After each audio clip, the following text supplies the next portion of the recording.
let's go over details of weapons to better help you understand why you're missing your shots. All right.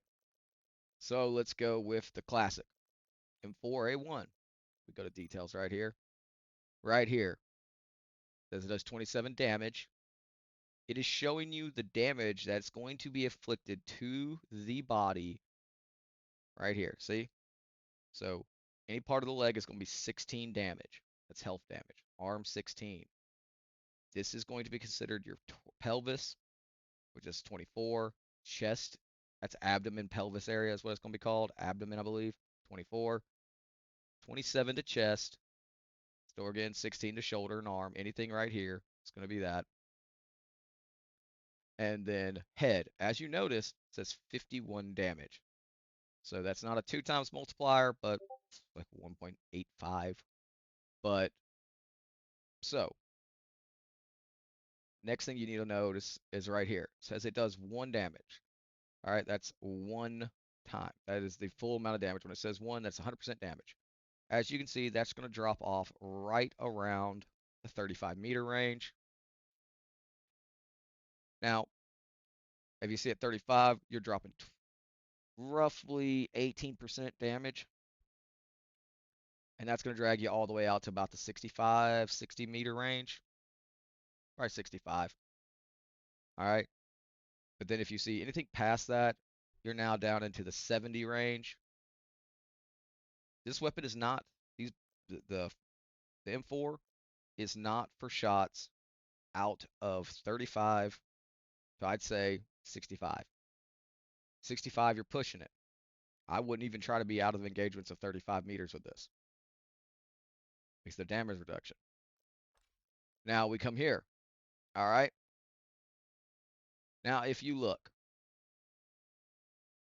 this is showing you the exact pattern that if you were just to pull the trigger, no mouse movement, no thumbstick movement, no nothing, it is going to go from, I'd say, abdomen, belly button, pelvis area, all the way up the chest, and then miss the head. As you can see, it might actually hit the head right there in the ear. It might. I don't know if that'll count or not, but you can see that. Now, if you look over here, you can, as you're modifying your weapon, everything you modify your weapon with will change this. Same with this screen right here. These screens change as you modify your weapon. So handling does reload time, does empty reload time, it does current holster time, which that is holstering means dropping your weapon or putting it down, and then weapon switch time. That's going to be when you switch weapons. All right, and then your delays on ADSing. So that's going to take you nearly 300 milliseconds to pull that weapon up to shoot. 209 milliseconds from a sprint fire delay.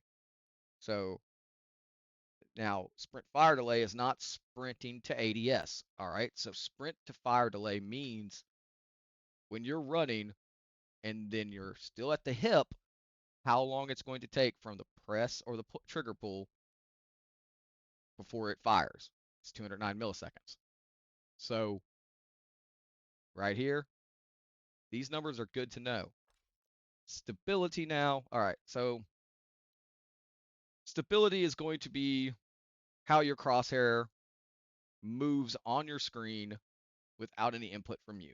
So if you're not correcting for the sway, like so, you're just leaving your mouse sitting there or your controller, no thumbs, it's showing you in these boxes right here. Your breathing sway range, right, is that white box. Holding your breath is the green box. It's going to hold that. It's not going to move. And then the red is uneven breath sway range. All right, now uneven breath sway range is going to be when your stamina is in that red state, or you have now taken injury, say a head injury, arm injury.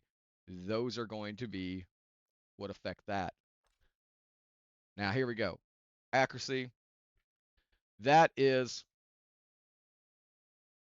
kind of a uh, if you're just pulling the trigger and letting it see where it goes, this is what's kind of what it's telling you. But most people are going to be adjusting and correcting for it as they're shooting.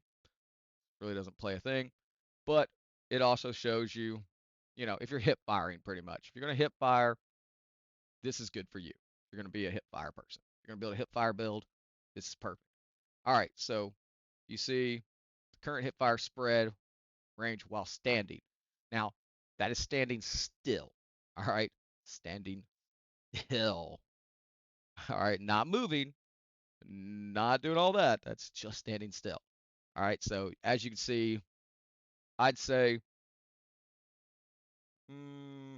80% hit standing still. And then if we go to walking, as you can see, we're getting down to like the 70 to 60% range of hits. And that's if your crosshair is centered right there on that flap. It's got like a little, I almost has a crosshair on the flap, but as you can see, that's while moving. All right. Now, as you can see, max spread is huge, right? Now, max spread is going to be if you keep holding it down and holding it down, like say you got a 60 round drum on it, and you just letting that thing eat and letting that thing rip, eventually, this is where the bullets are going to be going. No matter what, you know, that's where they're going to go. They're going to eventually, you're looking at over, Jesus, 50% miss rate, if not more. But all this can be adjusted. So that's the great part about this game is that is the base weapon right there. That's got nothing on it, no attachments, no nothing. Base. Now, of course, when you start adding attachments, which we'll go over here to, we'll show this one right here. I've got this one right here. Details. As you can see, damage is all the same. If we go to control,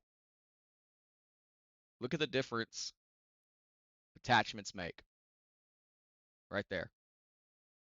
See, that's what it started off with. That is the base weapon with no attachments. That's my build. As long as I start anywhere on the chest, it is staying on that chest the whole entire time.